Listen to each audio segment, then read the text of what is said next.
안녕하세요. 편안한 주말 보내고 계신가요?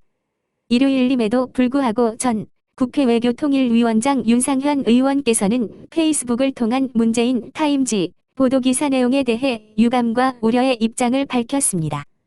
무소속 윤상현 의원에 따르면 미국 시사주간지 타임지는 현지 시각 지난 23일 문 대통령이 조국을 치유하기 위한 마지막 시도에 나선다는 제목의 기사를 홈페이지에 게재했다. 타임지의 표지를 장식했다는 것은 특정 시대의 기사의 가장 중요한 이슈의 중심에 서 있다는 뜻이고 세계적 저명인사로 발돋움했음을 의미하는 것은 사실이다. 그러나 표지에서 미소 짓는 문 대통령의 모습과는 달리 그 내용을 들여다보면 미소가 절로 사라진다.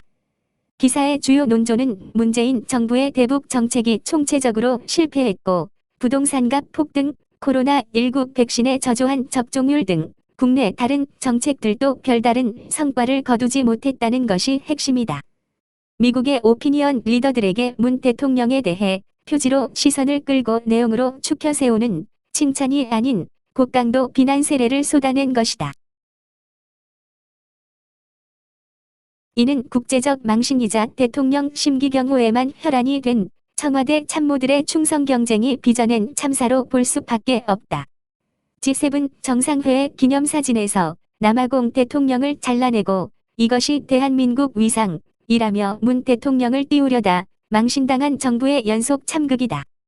특히 주목할 만한 지점은 김정은 북한 국무위원장에 대해 매우 정직하고 열정적이며 강한 결단력을 가진 사람이라고 표현한 문 대통령을 바라보는 미 백악관의 불편한 심기가 유력 시사주간지를 통해 그대로 투영되었다는 사실이다. 다수의 북한 관측통이 김정은 북한 국무위원장에 대한 문 대통령의 변함없는 옹호를 망상에 가깝게 보고 있다는 타임지의 지적이 뚜렷한 방증이다.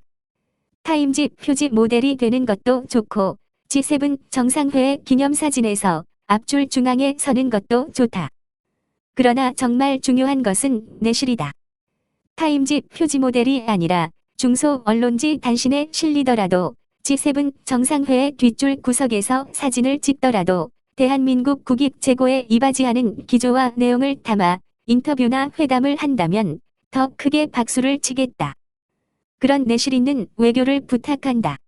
남북관계 진전과 한반도의 항구적 평화를 위한 문 대통령의 노력을 존중하고 그것이 성과로 이어지기를 기원한다. 그러나 이번 타임지 사태는 이번 한 번으로 족하다. 타임지 표지 모델 선정과 인터뷰를 성사시킨 실무진들의 노고는 치하해야 일이다.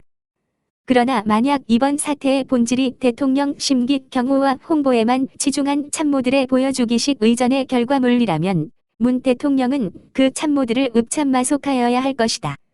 이상 무소속 윤상현 의원의 지적에 대해 문재인과 청와대는 크게 각성하길 바랍니다. 윤상현 팬클럽 TV에서 말씀드렸습니다. 행복한 주말 오후 보내시기 바랍니다. 감사합니다.